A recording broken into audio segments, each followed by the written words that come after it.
Fala, povo do agro, eu sou Alisson Leitão, engenheiro agrônomo, e estamos dando início a mais um episódio do podcast Agrocultura.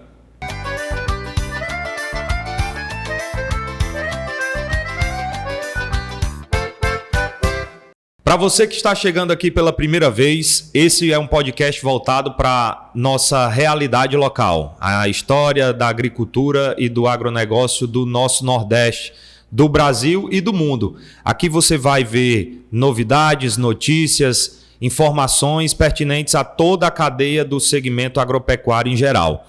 E hoje o nosso convidado é Aridiano Oliveira, gerente executivo do Perímetro Irrigado Tabuleiro de Russas.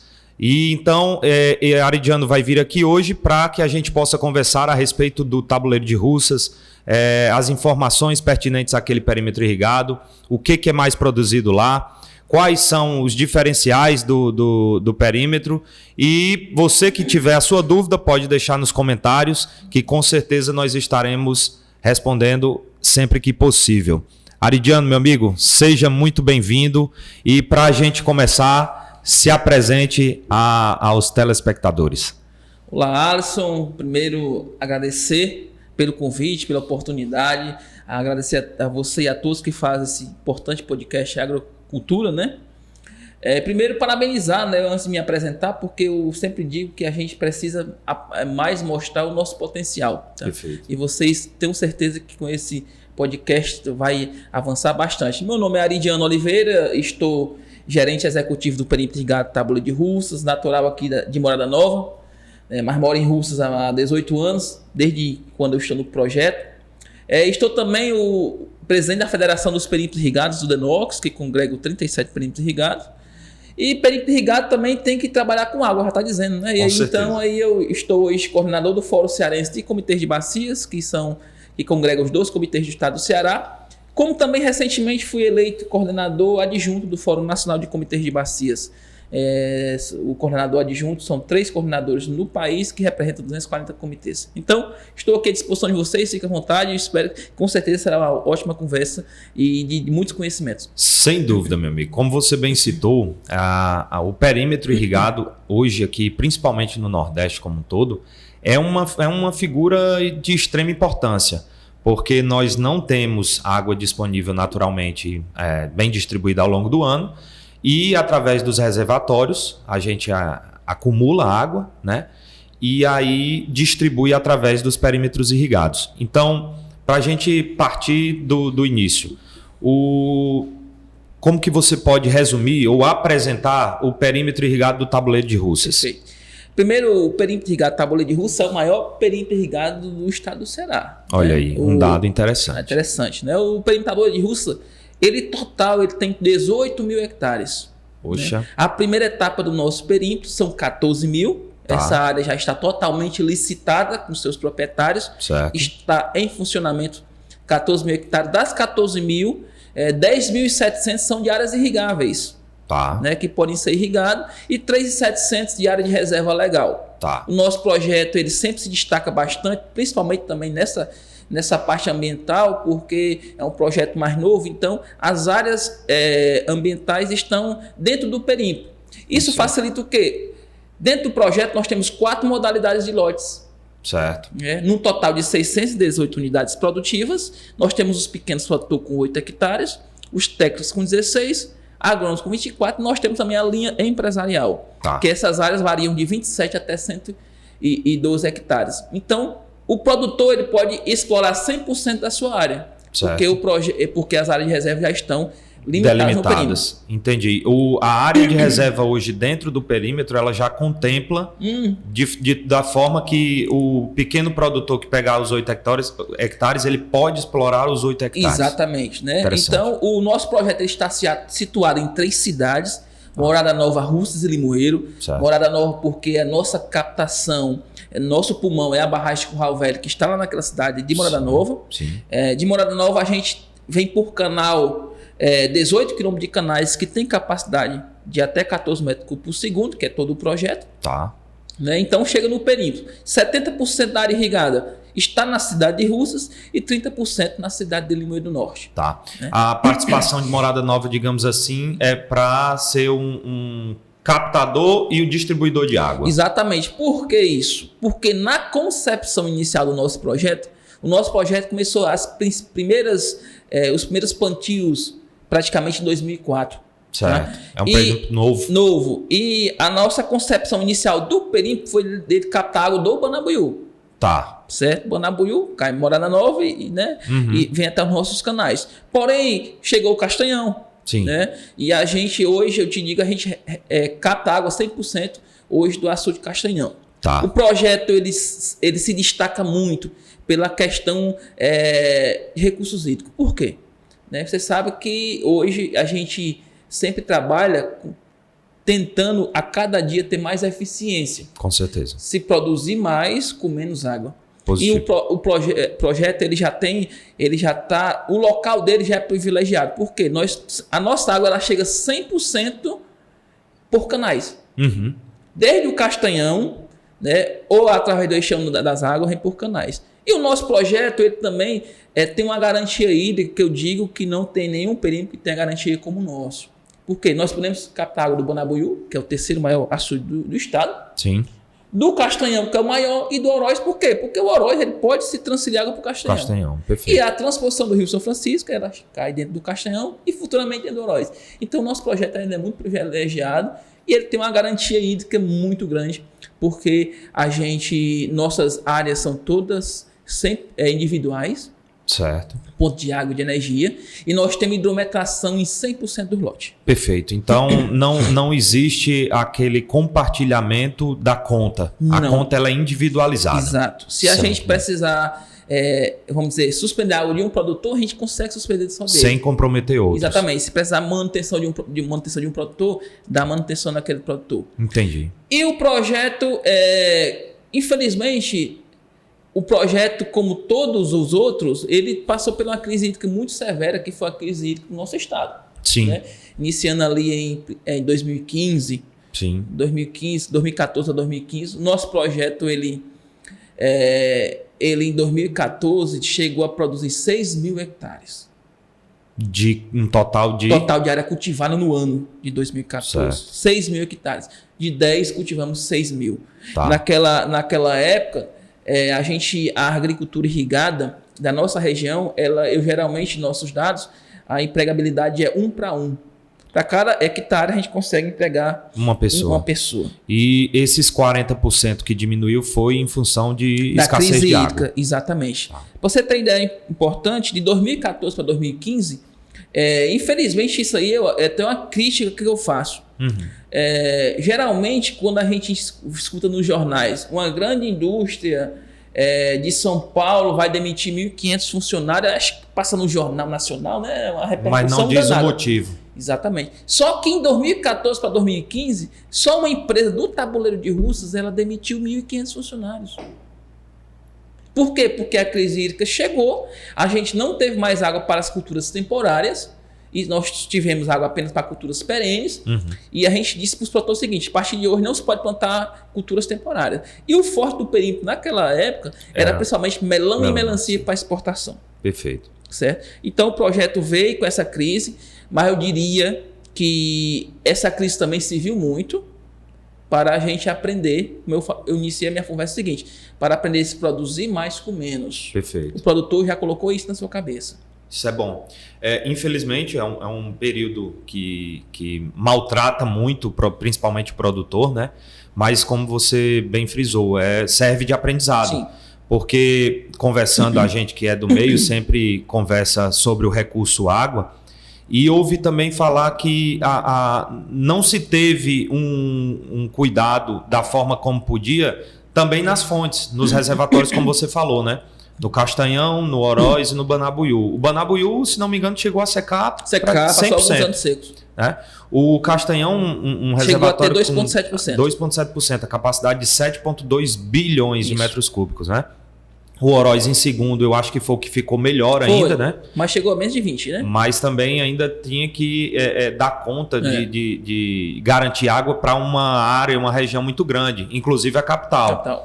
O próprio a principal função, né? A agricultura está em terceiro, não é isso? Isso. É consumo humano, consumo animal e depois... Aí tem indústria também, né? Na verdade é uma discussão muito longa nisso aí, né? Porque a lei diz que existem duas prioridades. Consumo humano, dessedentação animal. Dessedentação, né? Certo. Escapar os animais, vamos dizer assim. E em terceiro lugar, aí foi uma discussão muito grande na época da crise, porque cada bacia definia qual era a sua prioridade. Sim. É claro que a nossa bacia do Jaguari como todo é a agricultura.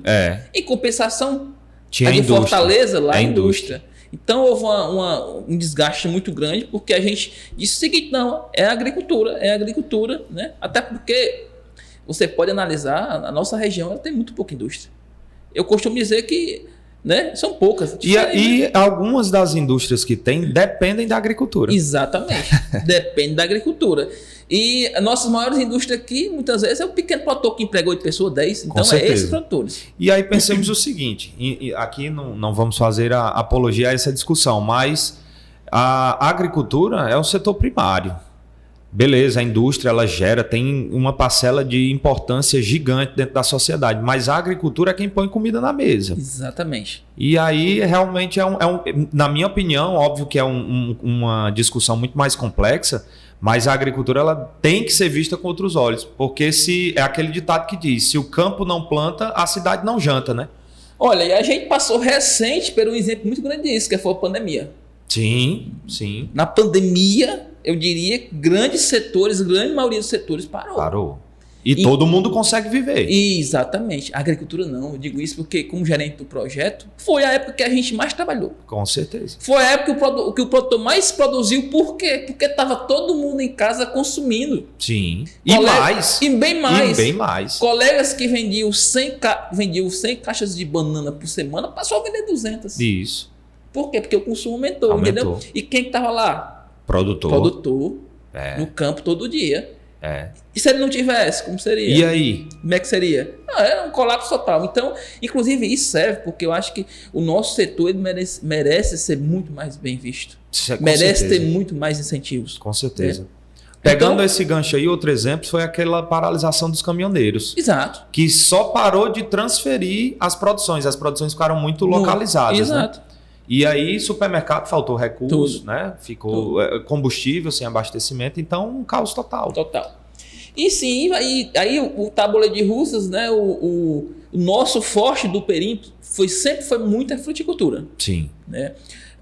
Em 2014 chegamos a 6 mil hectares. Hoje, na realidade de hoje, nós estamos com 3.400 hectares plantados. De banana? Não, no total. Fruticultura geral. Tá. Porém, nós temos uma expectativa para o ano que vem chegar a 5 mil. Essa é a nossa expectativa, chegar a 5 mil hectares. Tá? De fruticultura? O forte é a fruticultura. Nós temos... total. Total. Mas nós temos hoje a fruticultura, o destaque ainda é a cultura da banana, né, dentro do projeto. Em seguida, vem duas culturas que crescem bastante. Um é o mamão, principalmente porque a empresa hoje é agrícola famosa, que é a maior empresa hoje do mundo de exportação de menor melancia. Ela está focando no mamão, no tabuleiro de Russas. Tá? Certo. Vai fechar 400 hectares. Nós temos a cultura da acerola. Sim. Né, principalmente a empresa Maripoba Agropecuária, né, que vai se tornar uma das maiores empresas de orgânicos, né, transformando a fruta em vitamina C. Vão chegar também a plantar 500 hectares de acerola, sem falar num grande exemplo que nós temos dentro do perímetro, que é a cooperativa Cooptar Orgânicos, que é uma cooperativa de pequenos produtores. Alguns pequenos produtores apenas com 2 hectares, mas eles se unem, formaram a cooperativa para comercializar junto. Comprar junto, vender junto e, claro, ter um resultado de sucesso. E uma produção toda orgânica. Né? Em sua grande maioria também é acerola, né? A grande maioria, 90% acerola, 100% orgânico também. Perfeito. E outra cultura que cresce muito é o coco. Certo. Né? Mas o projeto, nosso perímetro, ele se destaca muito porque ele tem uma variedade muito grande. Nós temos uva, pitaia, né? Aí temos o maracujá. Nós temos cacau, inclusive do nosso colega Diógenes aqui, né, que ele transforma, já tem o seu próprio chocolate. Né? Então nós temos uma variedade muito grande de fruticultura, muito grande mesmo.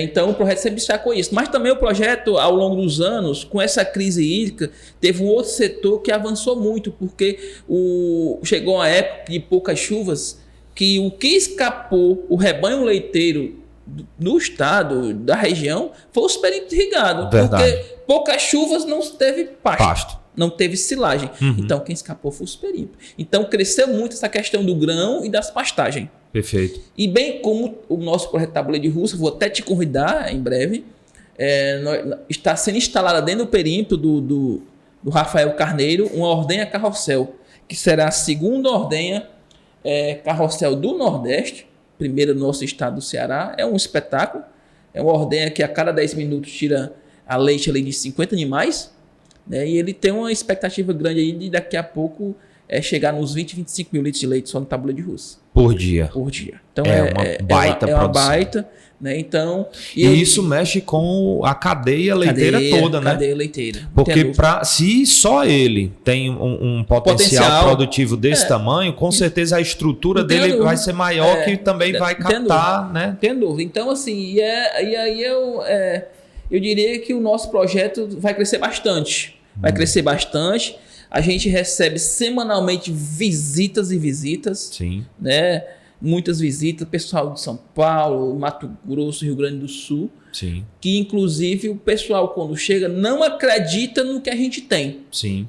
Não acredita. Bem verdade. Né? Uma coisa que a gente fez recente, a gente tem feito um trabalho nas redes sociais de divulgação, criamos o nosso site, recebemos muitas agendas de visita. E o que eu falei, precisamos divulgar mais o nosso potencial. Estamos totalmente de acordo nesse sentido. Né? E aí, antes que eu me esqueça, ao final tu passa o site, o Instagram, que quando a gente publicar, Jailton, aí a gente coloca, né, na descrição tudo certinho. Porque a ideia justamente do podcast é trazer a informação. Para quem ainda já ouviu falar do Tabuleiro de Russas, mas para ter uma dimensão maior do que ele tem, do que ele faz, das novidades, por exemplo.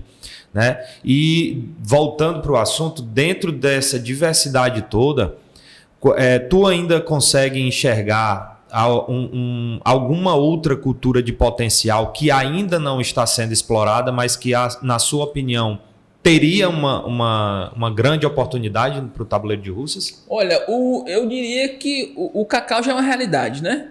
O cacau o Jorge esteve aqui e contou a história toda, passamos o programa todo comendo chocolate. O cacau já é uma grande realidade. Eu diria que o cacau ele vai avançar. Né? O cacau. Algumas pessoas já estão procurando também para o açaí. Certo. Né? Pelo que foi conversado, nós temos um grande potencial para o açaí. Textura de solo é interessante. O clima ajuda, porque diferente de um estigma que foi derrubado, é que o Nordeste não conseguiria produzir determinadas frutas. Mas hoje a gente percebe que isso já foi por terra. Já foi por terra. Porque a gente tem, muito pelo contrário, talvez a gente tenha mais potencial do que todo o restante do Brasil, porque a gente tem luz demais. Né? Se a gente tiver água, e aí é o papel fundamental do Tabuleiro de Russas, exatamente. Você tem a condição perfeita. E eu diria o seguinte, isso já foi mostrado. Sim. O Tabuleiro de Russas já mostrou isso. Por quê? Quem diria se plantar uva? Abacate. Entendeu? Isso. Eu me lembro que alguns anos atrás, o nosso colega Marciano, agropecuarista de formação, plantou 1 hectare de uva. Algumas pessoas falaram, ué, tá plantando uva aqui? Não tá certo. Cara, um sucesso. Foi através desse 1 hectare de uva que nós trouxemos alguns gaúchos para plantar uva aqui, e hoje plantam pitá, e é um caso de sucesso. Nós mostra aqui. Meu amigo, nós temos solo, luz e água. Exato. E estrutura. Exato. Para chegar água, a gente quer colocar, então. E se não me engano, o Ronaldo Pilote, que plantou uva ali próximo ao Marciano, mandar até um abraço pro Ronaldo aí, ele chegou a ser o maior produtor de uva do Ceará. Sim, né? Chegou a ter 16 hectares. Isso, uma área considerável. E hoje ele focou na pitaia. Hoje converteu, exatamente. Pitaia. Então a gente mostra que nós podemos produzir praticamente tudo. Né? Com certeza. E, Aridiano, voltando para falar sobre o recurso água. Hoje a gente já sabe, ouve falar e a gente comprova visitando as áreas no Tabuleiro de Russas que realmente o perímetro irrigado do Tabuleiro de Russas é um exemplo no uso e na gestão do recurso.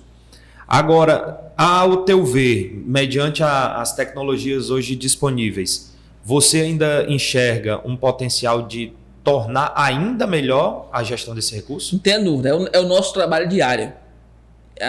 Quando eu assumi a gerência, a executiva e a operação manutenção, eu sou funcionário há 18 anos, né, mas gerente há 10. Tá. A nossa eficiência ela era algo em torno de 86%. Bom. Tipo, né? Só que hoje nós estamos com 97%. Melhor ainda. Certo? E o objetivo é 100? O objetivo é 100. Maravilha. Tá? O objetivo é a água que eu captar da Cogé, que a gente compra água vem do estado da Cogé, Sim. né? O que eu quero distribuir é 100%. Hoje, a cada 100 litros que eu recebo, 97 eu consigo distribuir bem. Certo. 100% hidrometado, fazendo leituras mensal ou quinzenal em todos os lotes em operação, acompanhando de perto. Um outro trabalho que eu destaco o Tabuleiro de Russas não é você é produtor, você vai botar a quantidade de água que você quiser, não, de jeito nenhum. É controlado. Controlado. Na época Com da base crise, na necessidade da cultura. Perfeito. Na crise hídrica, nós tínhamos pouca água e muita demanda. Usava à vontade. Exato. Então, o que a gente fez? A gente fez um levantamento geral da necessidade hídrica ideal para se produzir de todas as culturas. Muito da bom. banana, da goiaba. Então, hoje eu sei o que cada cultura precisa para produzir bem. Muito bom. E quando o produtor chega para solicitar água ao perímetro, você vai plantar o quê? Preenche o formulário e vai plantar banana. Então, vou plantar 4 hectares de banana. Então, eu dou o que eu chamo de cota de 4 hectares de banana. E nós ficamos acompanhando ele, porque ele só pode usar aquele volume. Até que ele aumente a área. Exatamente. Se ele aumentar, ele tem que vir ao distrito e dizer, eu vou plantar mais 2 hectares. A gente só dá mais uma cota para ele. Entendi. Né? E se for acerola é outra, porque cada cultura tem a sua necessidade hídrica. Tá. A maior consumidor hoje não é a banana. Sim. Né? Mas nós temos culturas que é 30% da banana, do que a banana consome. Certo. Né? Então, é nesse controle. Se ele ultrapassar, a gente manda nós mandamos uma notificação para ele, que ele ultrapassou a cota para ele reduzir. Com isso, o que há tempos atrás, para cada metro cúbico que eu recebia, eu só conseguia produzir 1.000 hectares, hoje eu consigo, para cada metro cúbico que eu receber, produzir 1.400. Aumentou 40%. 40%. Muito bom. O dado, e assim, não justifica, mas eu pago a água e eu quero usar mais. Não, mas não é questão de valor. Entendi. É não questão de aproveitamento do recurso. Exatamente. Muitas vezes, se o produtor estiver utilizando mais, ele pode deixar de um outro produtor estar plantando. Com certeza. É verdade. Então, é aquela história. Com menos água, você produzir mais. Dentro desse contexto ainda, o sistema de irrigação ele tem total importância, né? Sim. Hoje, você consegue ter uma noção, acredito eu que sim, de qual o sistema mais utilizado. Se a cultura sim. da banana é o microaspersor. Mas trabalhar com gotejo, tem também os pivôs, né? Os pivôs de irrigação. Mas é possível trabalhar com gotejo? Quais são as culturas que são mais trabalhadas? Sim. Olha, hoje no Tabuleiro Russo nós temos até banana no gotejo. Ah, é? Temos. Produzindo bem. Interessante. Tá? Então, assim... Que é outro estigma também que precisa ser quebrado. Exatamente. O nosso projeto, ele sempre teve a concepção de culturas de irrigação mais localizada. Certo. Principalmente o gotejo e o microaspersor. Tá. Né? Depois chegou o pivô. Porque existe uma lenda muito grande. Tá pivô, ele consome água demais. Mas o problema também é porque quando a gente passa, a gente vê o pivô jogando aquela água, né? Diz, tá chovendo, aquilo ali, né? Sim. Mas esses pivôs novos hoje, eles têm uma eficiência fantástica. Altíssima, né? 92%, 93%. É muito bom. E os pivôs do Tabuleiro de Russas, para eles serem implantados, eles precisam passar por um cálculo, precisam passar por uma fiscalização, porque eles têm que respeitar a eficiência do projeto. Entendi. Né? Aí, se eu falar hoje do perímetro de Jaguariel Podi, não é falando do perímetro, é porque quando o perímetro foi implantado antigamente, era o que tinha de tecnologia, né? Sim. Lá, com certeza, os pivôs não têm tanta eficiência, porque são pivôs antigos. Sim. Mas os pivôs que forem implantados agora, eles são muito eficientes. O que antes era um pivô, o micro pivô era lá em cima, hoje é embaixo. Uhum. Tu for lá na Maripoba, eles plantam a acerola debaixo do pivô. Interessante. A acerola é um sucesso, né? Porque o pivô facilita, né? Com certeza. Né? Então, um sucesso grande. Isso é muito bom. E na questão da conversão, do uso da água versus a produtividade. Uma outra questão é a textura do solo.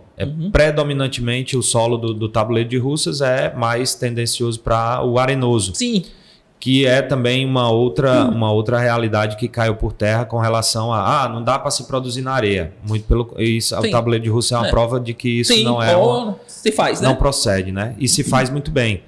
Mas qual que é a média de produção em geral? Banana, goiaba, acerola, ela se equipara a outras regiões, por exemplo, inclusive com outras texturas de solo? Sim. Olha, não posso, na verdade, não vou dizer aqui, mas nós temos se instalando grandes empresas produtoras dentro do projeto, porque visitaram a gente e viu o que é que pode ser produzido lá. Entendi. Mas empresas, eu diria, maiores do estado do Ceará. Certo. Que não estão no perímetro ainda, mas que já chegaram. Certo. Vão já implantar a área. Isso é bom. Por quê? Tinha, como você falou, muita areia. Mas nós temos duas questões. A gente viu que pode se produzir. Sim. É um solo que você trabalha e é um solo que você trabalha o ano todo. Perfeito. Né? É um solo bem mais fraco do que um Jaguariapudi, é um fato. A terra do Jaguariapudi e a terra do Arara são fantásticas. Mas são terras também que se tornam mais difíceis de ser trabalhadas. E o tabuleiro de Russell mostrou que é uma terra que, primeiro, você trabalha o ano todo. Com certeza. Né? Não tem um problema com chuva. Drenagem 100%. Né? E hoje eu tenho produtores produzindo 40 toneladas de banana, o que se produz por aí. Por hectare. E usando bem menos água. E aí é uma coisa que, por exemplo, fica muito clara com relação a se a gente comparar o uso da água e a textura do solo. Porque, pegando o exemplo do Jaguariapudi, é um solo que tem uma capacidade de retenção de água muito maior, além da qualidade nutricional que é incontestável. Porém, se chegar a um mesmo patamar produtivo, né, no tabuleiro de Russell, usando menos água, isso é muito interessante. Hoje nós temos vários empresários que a gente até brinca que desceram, né? Que estão no nosso projeto. Sim. Justamente também por isso, né? E assim, é um momento de se investir. O pessoal até brinca, você vende muito projeto, mas é isso mesmo. Sim. Nós temos que realmente vender o projeto, trazer investimento, porque trazer investimento é trazer emprego e renda. Ninguém vende o que não acredita. Se você acredita no perímetro... Se você acredita, né? Então, grandes empresas estão no nosso projeto. Eu falo muito das grandes empresas, é claro, não tirando o pequeno produtor, porque o pequeno produtor está lá, passou a crise, que esse cara é fantástico, é importante. Sim. E pra você ter ideia, essa questão de emprego, nós temos pequeno produtor hoje no tabuleiro de Russell, que se você for no lote dele hoje, tem 20 pessoas trabalhando colhendo acerola. 20, às vezes até mulheres que trabalham, iniciam 5 da manhã, 11 horas, tem ganhado seus 100, 120 reais. Olha o que é isso. O produtor de goiaba também ainda demanda muita mão de obra. Muita mão de obra. Para a colheita. Exatamente. O produtor de goiaba, muita. O de banana, o de melão e melancia, muita mão de obra também, o próprio mamão, né? Mamão. Então, assim, os perímetros irrigados têm esse papel aí, eu diria, social fantástico, né? Com certeza. Porque onde eles estão, eles mudam a realidade. Perfeito. Mudam a realidade. Na crise hídrica, o comércio de Russell vinha até a gente. Rapaz, o que está acontecendo? O comércio parou, mas por quê? Você imagina, Alisson, a gente tinha 4 mil empregos, cair para 2 mil. Um comércio local perder 2 mil assalariados. Trava a economia. 2 mil salários rodando todo mês. Exato. Porque tudo é uma cadeia. Né? Ele vai ao supermercado, a mulher vai ele vai cortar o cabelo, vai comer uma pizza e tudo é uma cadeia. Com certeza. E nós temos esse papel fundamental. E eu até digo assim, você consegue fazer uma visão da nossa região sem esses 2 perímetros irrigados? O que seria? Aí eu vou mais além. Aí se eu pegar o Morada Nova hoje, que será um grande celeiro da cassinicultura, entendeu? Com certeza. O impacto é muito grande. Muito grande. Porque se a gente fizer uma análise rápida, a quantidade não só de pessoas da região que estão envolvidas, mas os que vieram de fora. Né? O tabuleiro de Russell tem muitos investidores de outras regiões, de outros estados, até de outros países, como é o caso da Maripoba. O perímetro irrigado da Chapada do Apodi é do mesmo jeito.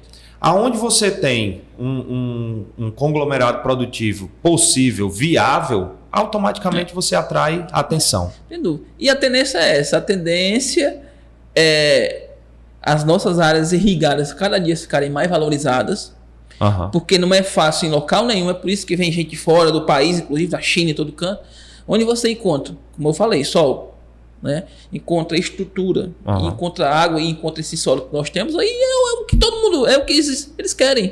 Capacidade de produzir o ano todo. O ano todo. Perto de portos muito importantes para exportar, aeroportos. A nossa logística aqui, o tabuleiro de Russas, ele margeia uma boa parte dele, a BR-116, nós estamos a 162 km de Fortaleza e a 198 do Porto do Pecém, que é um dos maiores portos. Exatamente. A logística, né? Pegando, era o gancho que eu ia puxar, você já se antecipou.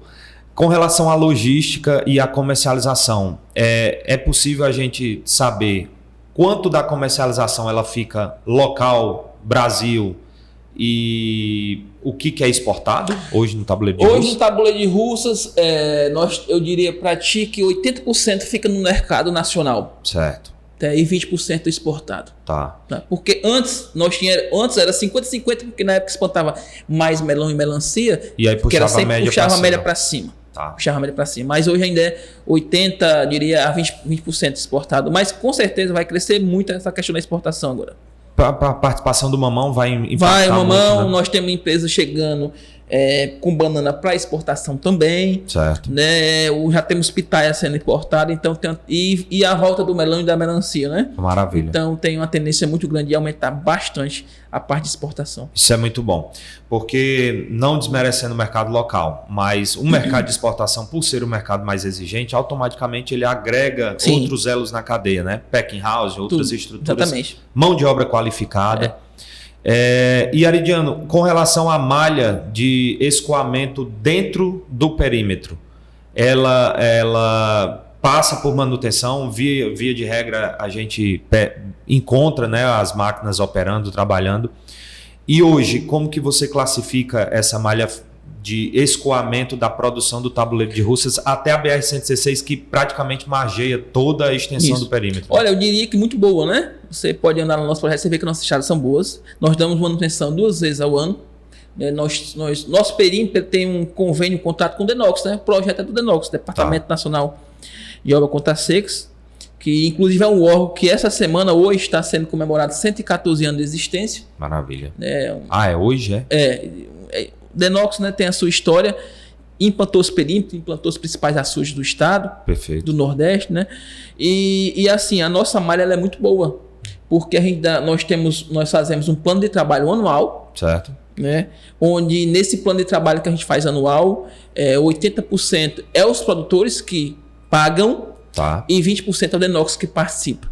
Maravilha. Então, e também destacar que nós temos parceiros como a Prefeitura Municipal de Russas, na gestão agora do prefeito Sávio Gugel, que é um agrônomo, que acredita muito no projeto, que dá visibilidade no projeto. Com certeza. Ele ajuda bastante nessa parte de estrutura. Sempre nos manda máquina, dá apoio. Então a gente tenta manter as nossas estradas da melhor maneira possível. Né? Até porque o destaque é o Distrito de Irrigação Tabuleiro de Russas, que é a nossa empresa, ela é responsável por toda a operação, manutenção e administração de todo o projeto. E o que nosso fim maior é sempre trazer, vamos dizer assim, tratar e trazer o melhor serviço ao produtor. Que ele ande em boas estradas, que ele ande em canais limpos, que ele tenha uma água de mais qualidade, certo? Então... Perfeito. E nada mais justo do que ele pagar por isso. Nada mais justo. Até porque ele está vendo a benfeitoria ser feita. Exatamente. Pior seria se ele não pagasse, não tivesse essa taxa e ele também não pudesse usufruir. Né? O resultado disso a gente recebe água do governo e repassa para o produtor. Perfeito. Né? E o resultado desse trabalho é que a nossa inadimplência, eu diria que é 0.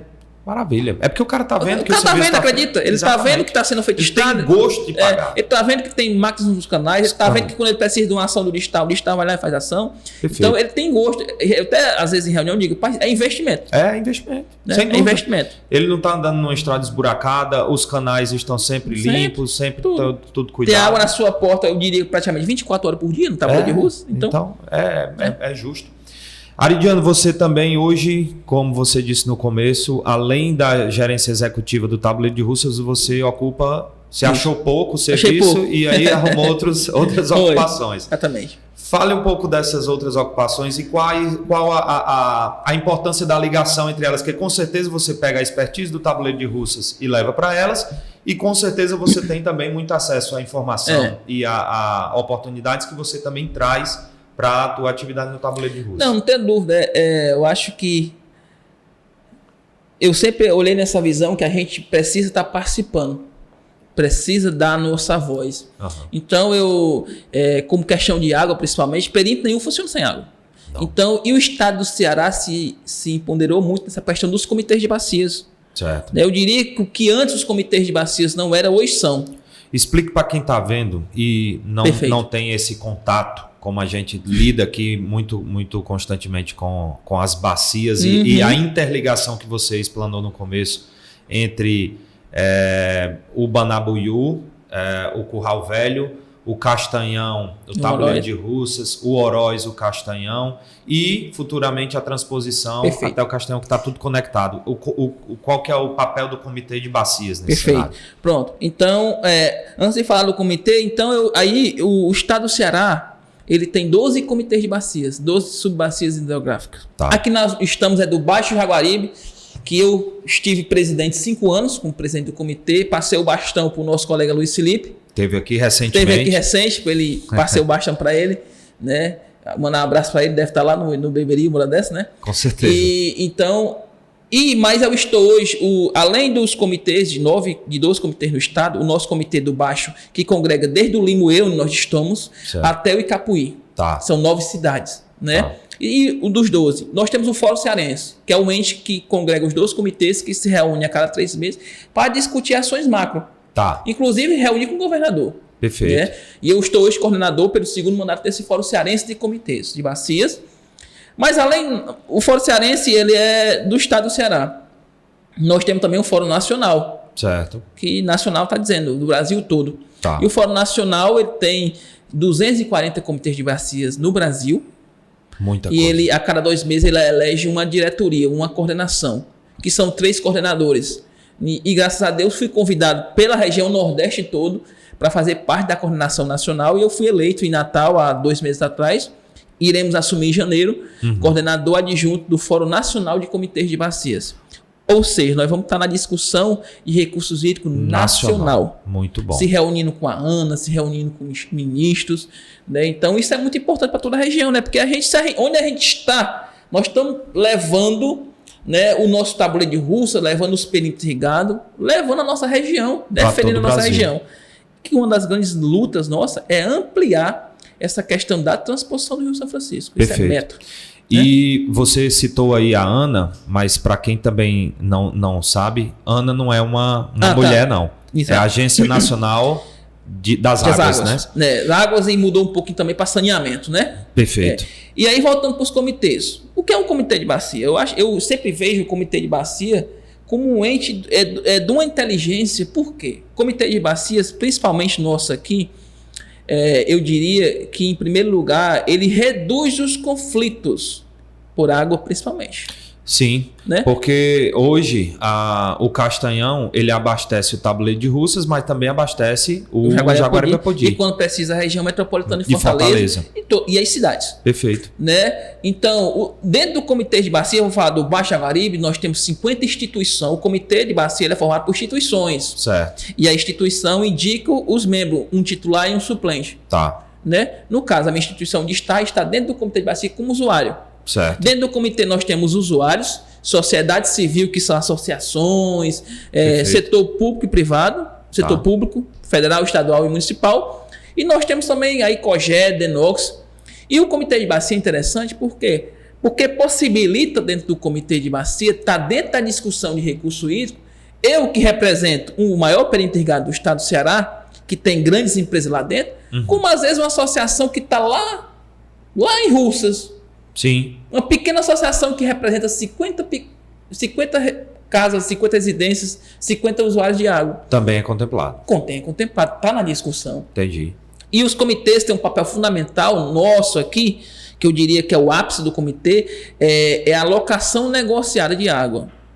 O que é isso? Pronto. Todo ano né, após a quadra invernosa, né, a gente se reúne, aqui nós se reunimos 6 comitês. Certo. Salgado, Alto Jaguaribe, Baixo Jaguaribe, Banabuiú, Baixo aqui nós e a Metropolitana de Fortaleza. O Alto Jaguaribe é a região do Oroz. Alto Jaguaribe é onde está situado Oroz.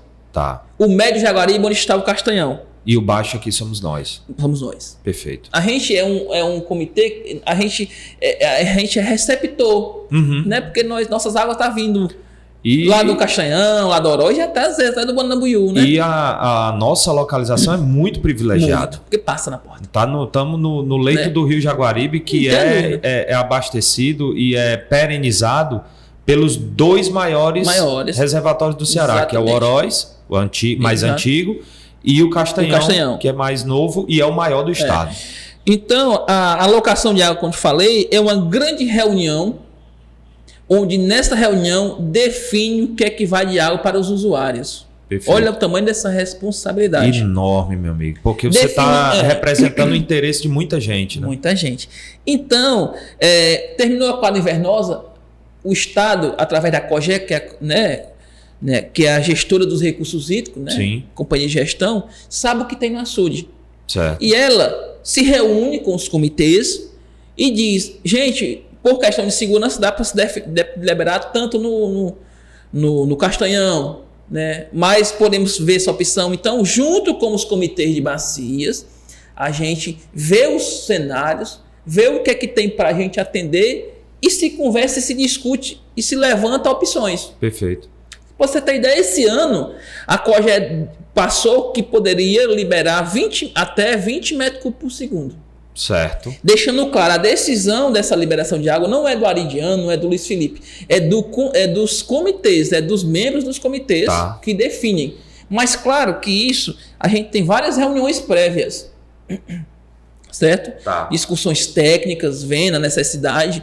Tabuleiro de Russas, você precisa de quanto? Eu preciso de 3,3 para me atender minha demanda. E agora eu podia... Por dia? 3 metros cúbicos, dia. Por dia. Né? Aí o que acontece? E aí a gente levanta os usuários, levanta o que é que acha que vai liberar no Rio. As cidades nem se conversam porque é prioridade. Em si, todos os usuários é discutido.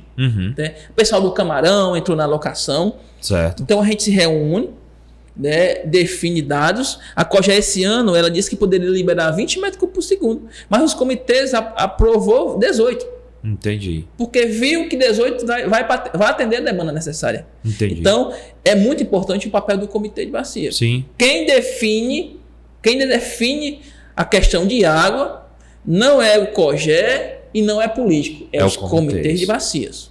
Isso é muito bom. Quem define. E além disso, além da gente definir, a gente fica acompanhando diariamente se realmente está sendo feito o que os comitês deliberaram. Que foi combinado. Combinado. Perfeito. Então, os comitês se aponderaram muito ao longo desses anos.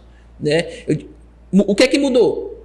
Antigamente, nós íamos para uma reunião de alocação, simplesmente ia para a reunião num dia, aqui na Fafidam, juntava 500 pessoas e ia discutir. Como é que você consegue discutir com 500, 600 pessoas? Não dá. Não dá. Então, a gente disse, não, vamos fazer várias reuniões prévias, vamos fazer reunião com cada comitê e levar no dia a reunião geral, mostrar um representante, né, de uma região. De região. Perfeito. Então, esse é o papel fundamental dos comitês, que precisa, inclusive, eu acho que também precisa ser mais divulgado. Se você tiver a oportunidade depois, convidar alguém, até do comitê, alguém da própria COGE para vir com certeza. Aqui, porque, né? Sim. Inclusive, depois você pode até nos sugerir. Sim, tá? sim. Porque, numa reunião como essa... explicar que esteve aqui, falar da oportunidade e nós teremos total interesse em conversar com eles. E também, porque água, Alisson, hoje, água é principalmente um fator de desenvolvimento, né? Tá, total. Você pegue, para quem nunca teve essa curiosidade, abre lá o Google Earth e vai lá no Rio Nilo, no meio do deserto do Saara. Você vai ver uma manchinha. Coincidentemente, as margens do rio. Se você aproximar a visão do satélite, o que tem lá? Agricultura com força. Exatamente. Né? Fator total de desenvolvimento. No meio do deserto. Israel está aí para provar que, enfim, então a água é o principal fator de desenvolvimento de uma região. Então, aí nós estamos aí, né, ocupando esses cargos importantes, que eu diria. Muito. Não só para a gente... Uma função de altíssima responsabilidade. De altíssimo acesso.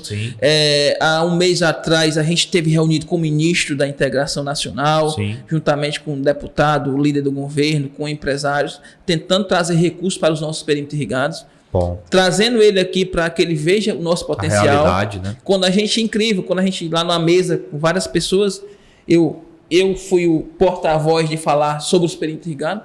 Quando ele vê e a gente mostra aquilo no Ceará. Uhum. O cara não tem noção, né? Isso é lá no Ceará. Tem lá no Ceará. Ele chamou o secretário, marca uma agenda minha, eu preciso ir ver isso. Uhum. Eu preciso. Quando a gente fala que o quanto nos deixa satisfeito, pequenos produtores, como eu sempre coloco o Marciano, porque o Marciano tem uma história de vida fantástica. Sim, sem dúvida. Aí eu mando um abraço para ele, com certeza está lá no lote. Com certeza está no lote e em breve vai estar aqui também. Pois é. Porque começou com 4 hectares, 4 hectares. E hoje, graças a Deus, gasta o seu trabalho, gasta a sua visão. Hoje é um caso de extremo sucesso, meu amigo. E uma história de vida magnífica. Magnífica. E eu falei dele lá para o ministro. E quando o ministro olha, diz: rapaz, que é isso? Nós precisamos investir mais. Com certeza. Nós precisamos investir mais. E esse é o papel fundamental dos governantes. Né? É promover o progresso através da liberação boa do recurso, né? O bom investimento do recurso. E a gente até brinca. Antigamente a gente fazia reunião lá no distrito, era moto, era às vezes até bicicleta, e hoje, graças a Deus, várias Hilux. Né? Então a gente deixa muito feliz. A gente quer isso, a gente quer que o produtor plante, colha bem, venda bem, ganhe dinheiro. Porque se ele estiver ganhando dinheiro... Mude de vida. Né? Gere emprego, dê um bom estudo aos seus filhos. Exato. E tenha sucesso. E aí transforma a vida de um monte de gente. Porque o distrito está bem, ele está empregando várias pessoas que vão estar bem. E aí, como eu falei, é a cadeia, né? Perfeito. Aridiano, e de novo, você ocupando todos esses cargos, com certeza vocês discutem inúmeras informações, têm acesso a muitas informações pertinentes aí de total interesse do perímetro irrigado. O que tem se falado a respeito da expectativa de chuva para o ano que vem, para a reposição dos reservatórios? Olha, hoje a gente se reuniu há poucos dias lá com o pessoal da FUNSEMO, até porque o Fórum Cearense, quando se reúne, nosso fórum, se reuniu há poucos dias atrás. Foi até um trabalho que a nossa coordenação fez, que o Fórum Cearense antes só se reunia em Fortaleza. Certo. Era 4, 5 reuniões por ano só em Fortaleza. Não, por que só Fortaleza? Não quero só em Fortaleza, não. Venha para cá. Nós vamos mandar o estado. Fizemos reunião lá no Quixaramubim, Pegabanci do Banabuiú. Já fizemos reunião em Russas. Eu trouxe a reunião do Fórum Cearense pela primeira vez na história para dentro do perímetro irrigado. Bom. Para mostrar o pessoal que votam por que a gente tanto briga pelo perímetro irrigado. Perfeito. Fiz uma grande apresentação. Cara, meu irmão, isso é um perímetro irrigado. Nós temos que apoiar. Não é que pode? Exato. Fizemos reunião em Sobral, pegando a bacia lá do Acaraú. Recente fizemos também no Aracati, pegando a nossa bacia aqui. E a nossa intenção é rodar o estado do Ceará todo. Perfeito. Né? E nossas grandes discussões aí, toda reunião nossa a gente chama secretário de Recursos Hídricos, FUNSEMI, COGÉ. E assim, a gente já vê com uma pequena preocupação o inverno para o ano que vem. Tá. A previsão não é boa. Nesse momento não é boa. Tá. Nesse momento não é boa, né? Mas assim, ainda bem que a gente teve um trabalho, eu diria, os comitês e a gestão, né? Que a gente ainda tem água ainda para 2, 3 anos, com tranquilidade, vamos dizer assim, né? Certo. Mas a gente precisa ficar alerta, né? Com ficar certeza. Alerta, já que a gente não tem a tendência de boas recargas no ano que vem, a gente ficar alerta. Porém, eu sempre tenho... Isso é uma questão minha. Eu costumo dizer que eu só digo que o inverno nosso é bom ou ele é ruim quando ele acaba. Perfeito. É muito imprevisível. É muito imprevisível. Esse ano, olha lá, esse ano o março choveu bastante, abril vai ser fantástico, porque abril um dos meses... Geralmente chove mais. Foi fraco. Isso. Tivemos anos aqui, recente, que o inverno foi péssimo, Mas em 10 dias o caixão saiu de 3% e foi para 15%. Porque, de fato, para a reposição do reservatório, quanto menor o intervalo, quanto mais concentrada a chuva, melhor. Melhor. Exatamente. Porque o solo preenche, toda a água que cair escorre, né? Já para o produtor do sequeiro, é péssimo. Porque você não consegue produzir nada. Né? Por exemplo, esse ano não conheço produtores que perdeu 2 safras. Com certeza. Plantou de novo e perdeu. Isso. Em compensação, foi uma boa recarga. Qual é a visão? Nós queremos um bom inverno para recarga ou um bom inverno para o que a gente chama, né, do plantio de sequeiro? É só nessa questão. Isso. Mas é o que eu digo a você, nós tivemos anos aí de... Porque hoje já se é o El Niño, né? Existe o El Niño se configurando, né? De médio para forte se configurando. Pode mudar ainda? Pode. Sim. Mas uma tendência é que ele continue. Nós já tivemos anos com o El Niño de boas chuvas. Sim. De boa chuva. Então, é aguardar, mas também é importante ter essas informações para a gente trabalhar com mais cautela. Sim. Né? Não quer dizer que ano que vem vai ter o El Niño, já vai diminuir de novo as áreas produtivas. Não é assim. Mas é a gente trabalhar com cautela. Perfeito. Com acompanhamento, né? Se prevenir que, se for ter alguma surpresa, que seja para bom. Para bom, eu costumo dizer isso. Estamos aqui nos posicionando para um cenário não tão favorável. Sim. E de repente choveu bem e aí a surpresa é boa. Boa, positiva. Perfeito. E Aridiano, eu acho que já estamos caminhando aí para a reta final. Só te perguntar com relação à questão da transposição do Rio São Francisco para a região do Tabuleiro de Russas. Já é uma realidade hoje? E desde quando, se já estiver em andamento? E como que ela funciona? É durante o ano todo? No período de chuva ela cessa? Perfeito. A transposição do rio, primeiro fazer um parênteses nas águas da transposição do Rio São Francisco.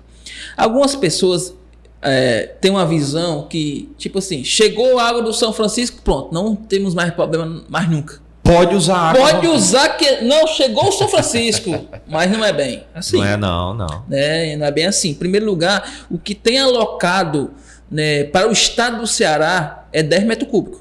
Certo. 10 metros cúbicos é porque tem Fortaleza. Sim. Entendeu? Dentro do que o perímetro irrigado do Tabuleiro de Russas usa, é um pouco mais de 30%. Pouco mais de 30%.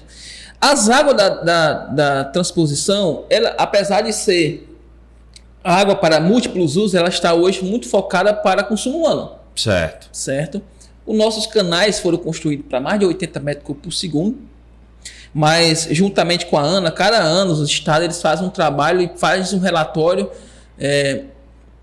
apresentando a ANA, a Agência Nacional, do que eles querem utilizar. Por quê? Porque a área de transposição é uma área é uma água caríssima. Sim. É uma água muito cara. Sim.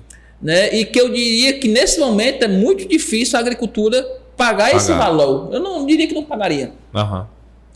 Mas assim, aí você me pergunta, enfim, a água chegou, mas qual a importância? Eu diria. Consumo humano. Ponto. Qual é o nosso grande, diria, concorrente? É o consumo humano. E é a prioridade, né? O consumo humano é a prioridade e a região metropolitana de Fortaleza. Então, se eu tenho uma transposição que chega a 10 metros cúbicos, que garante Fortaleza, o que é que isso significa? Que esses 10 metros cúbicos que iam sair do Castanhão para ir para Fortaleza vai ficar. Vai ser convertido. Então, na nossa cabeça aqui, pelo menos, eu diria, agrotransposição atende a Fortaleza, o consumo humano, apesar de que Fortaleza está com uns 3 anos que não precisa se transferir água, porque chove bastante lá, inclusive tem água para mais 1 ano, 2 anos, sem recarga. Então a transposição tem essa importância. Perfeito. Também, nós não podemos esquecer que a transposição hoje ela tem limitações. Qual? Porque originalmente o ramal do Salgado ele não foi construído ainda. Então a agrotransposição ele percorre um trecho muito grande de leito de rio. E tem uma perca grande, né? Infiltração, evaporação. Furtos, se houver, alguma coisa do tipo. É muito difícil fiscalizar rio. Né? Enfim, perde muito. Sim. Né? E com isso, se for transferido no período seco, vai perder demais. Uhum. Então o Estado ele sempre pretende transferir mais no período de chuva. Porque o Estado viu que no período de chuva, ele praticamente a água chegou toda. Perfeito. Chegou toda. A própria chuva ajuda. Né? Ajuda. E o estado do Ceará inclusive tem um link que quando a água de transposição lá ela está sendo liberada, a gente acompanha nas sessões o que está vindo e o que está chegando no Castanhão. Perfeito. Então, a água de transposição é isso, tem essa grande importância. No caso, Aridiano, se ela é liberada no período de chuva, vamos dizer que seja 4 meses. Sim. É 10 metros cúbicos nesses 4 meses, ou seja, 40 metros cúbicos, ou libera do ano todo dos 4 meses? Bom, nesses últimos anos, essa água da transposição ela estava sendo considerada água de teste. Certo? É uma água que não estava sendo cobrada ainda. O Estado solicitou 90 milhões de metros cúbicos de água. Tá. Certo? Para o Estado do Ceará. Para o Estado do Ceará. E recebeu os 90. Tá. Certo? Só que sempre trazendo no período de chuvas. Porém, foi feito também um teste no período sem ter chuva, até para a gente conhecer como é que a água chegava, né? Sim, bom. Mas perde, não tem plano não perder, é por isso que já tem um trabalho, a construção que a água também possa cair no Oroz. Mas tem... Sim, existe um projeto para que a água da transposição também caia no Oroz. Entendi. Porque também no Oroz, o que acontece? Um dos grandes vilão não deixa de ser o sol, né? É verdade. A evaporação. Sim. E a evaporação do Castanhão, pelo tamanho da sua lâmina de água, é bem maior que a do Oroz. O Oroz ele tem um espelho menor e uma profundidade maior. Então tem esse trabalho também. Está sendo feita a licitação do ramal do Salgado. O que é a importância do ramal do Salgado? O ramal do Salgado, a água vai cair ali em Lavras da Mangabeira, vai reduzir o trecho de chegada das águas. Certo. Claro, tendo mais eficiência. Com certeza. E vai vir todo em canal. E um outro trabalho que está sendo feito é questão de solicitando a ampliação do bombeamento da transposição. Certo. Né? A gente possa, de repente, aumentar para 20 metros cúbicos, no lugar de se liberar 10 metros cúbicos direto, você possa liberar 20 metros cúbicos durante 6 meses. Entendi. Né? Então está sendo feito também esse trabalho com o Ministério. Foi até uma demanda dos perímetros irrigados, foi até uma demanda também que a gente teve com o ministro recente. Certo. A gente solicitou isso, como também solicitamos também a duplicação do eixão das águas. Né? Tá. O eixão das águas que vai hoje do Castanhão até Fortaleza. Pecém, ele foi construído os canais para 22 metros cúbicos por segundo. Porém, ao longo dos canais existem adutoras, né? Adutoras de ferro fundido, certo, que ela só tem uma adutora, é para ter sido construído 2. Eu ia te perguntar, a adutora, ela... Só passa 10 metros cúbicos. Entendi. Então ela é mais limitada no sentido de volume, de aproveitamento, de perdas melhor. Bem melhor. Só que na época foi construído só um, né? Tá. Então precisa se construir outro para chegar na capacidade total do canal. Porque senão ele sempre vai trabalhar na baixa. Exatamente. Tu tem um canal para 22, mas tu só usando passa metade. a metade. Perfeito. Então está sendo feito também esse trabalho junto ao Ministério, junto a algumas ações importantes. No caso da transposição, para essa parte do leito do Salgado, tu acha que seria uma boa a tubulação? Sim, mas é porque a tubulação ela tem um custo altíssimo. Muito alto. É muito alto.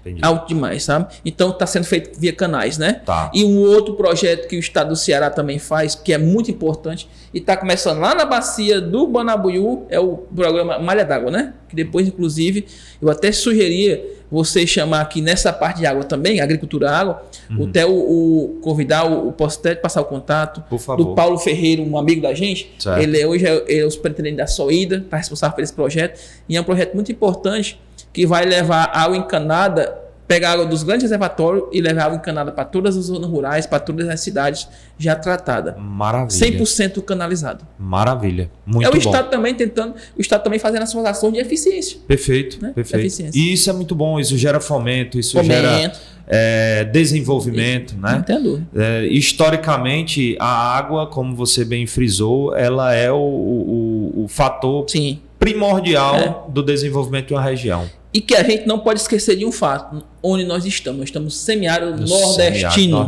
Nós podemos ter, eu sempre digo, nós podemos ter 10 bons anos de inverno, mas uma hora a seca chega. Sim. E a gente tem que fazer ações para mitigar isso, para que quando ela chegar a gente esteja pronto, preparado. A gente tem que ser igual a caatinga. Perder todas as folhas e secar no período seco, mas ter a capacidade de retornar, né? Perfeito. Ou de se manter verde o ano inteiro. Exatamente. E aí o perímetro irrigado é uma ferramenta incontestável e indispensável nesse cenário.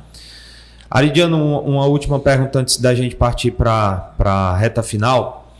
Você acha que hoje o estado do Ceará ainda caberiam mais perímetros irrigados? Se sim, onde? Tá. E se não, por quê? É uma pergunta bem... Olha, existe algumas pessoas que falam da possibilidade de um perímetro ali na região Iracema, Alto Santo ali. Certo. Existe algumas pessoas que falam dessa possibilidade para, inclusive, pegar água também, inclusive, do Figueiredo. Certo. Porque o Figueiredo é um açude muito grande, né? Sim, que ainda não teve oportunidade de encher. Então se fala nessa inclusive, ação. muito bom de pesca, para quem muito gosta bom, de pesca. Exatamente. E o Figueiredo, ele se tornará, eu acho que o 5º maior do estado. Bom. É um açude muito grande. Bom. Então se fala nessa ação. Tá. Eu não conheço a área ainda, mas inclusive recente estive sendo convidado para a gente conhecer, para fazer um trabalho, né? Particularmente eu só vejo essa área, né? Certo. Não vislumbro outra área, certo? Se fala muito no Cariri, mas o Cariri tem uma potência gigante já de grandes áreas com águas de poços, né? Sim. Mas eu vejo isso. Mas também não podemos esquecer que tanto o Tabuleiro de Russas como o Jaguarepudim ainda tem as suas segundas etapas para serem exploradas. Com certeza. O Tabuleiro de Russas, só a sua segunda etapa é mais 3.600 hectares. Muita área. O Jaguarepudim tem uma segunda etapa. Também. Né? E então, a Caraú tem a segunda etapa. Sim. O Vajota tem a segunda etapa. Então, tem muita área ainda a ser explorada. Assim, eu não vislumbro ainda uma necessidade para esse momento, não. Perfeito. Tá bom? Bem, como é de costume, já de conhecimento, vamos falar agora dos nossos apoiadores, de quem apoia esse projeto do Agrocultura. Hoje nós estamos falando diretamente dos estúdios da Faculdade Vidal de Limoeiro, uma faculdade 100% presencial que conta aí com 5 cursos de graduação, que é Direito, Administração, Enfermagem, Fisioterapia e Psicologia. Além dos cursos de graduação, temos também mais de 30 pós-graduações e uma série de cursos técnicos e uma grande malha de possibilidades aí para você que quer investir na sua carreira. E também citar sobre a Ambiental Clean, que é uma distribuidora de insumos para a agricultura, referência principalmente em tecnologia de aplicação, nutrição e controle natural, com bioinseticidas e biofungicidas, que vendo todo esse potencial que os perímetros irrigados dão para a região Nordeste, principalmente, além das áreas de exploração através de poços e de sequeiro, percebendo toda essa potência do Nordeste, já está desenvolvendo também os seus trabalhos aqui na região Nordeste e principalmente no Ceará e no Rio Grande do Norte e no Vale do São Francisco. E continua em expansão constante. Bem, meu amigo Aridiano, antes de lhe agradecer e de pedir as suas considerações finais, sempre eu faço uma pergunta no final, que é: qual a sua expectativa para os próximos anos no nosso meio agro, tá? Aí a agricultura em geral, agropecuária, fruticultura e pegando, obviamente, aí o teu nicho do perímetro irrigado. O que você enxerga para os próximos anos nesse cenário? Olha, eu enxergo um grande crescimento, né? Como eu te falei, um grande crescimento. Primeiro porque nós já temos uma estrutura montada, né, toda pronta. É como se tivesse um avião, é só botar combustível e decolar. Isso nós temos. Tá. Nós temos muitas das áreas a ser implantadas ainda. O Tabuleiro de Russas ainda pode plantar mais 6 mil hectares. Certo. Jaguarepudim tem o seu potencial, Morada Nova tem o seu potencial. Outros perímetros têm seu potencial. Né? Com essa maior garantia hídrica, com essa maior gestão de recursos hídricos que o Estado do Ceará tem, que o Estado do Ceará hoje é referência em gestão de recursos hídricos, onde a gente vai é referência. Sim. Então eu vejo, já consigo enxergar, mas consigo ver os governantes vendo com bons olhos essa questão, porque quem alimenta o mundo, a comida sai daqui. Sim. Né? Então eu vejo uma expectativa muito grande de crescimento, de muita geração de emprego e renda.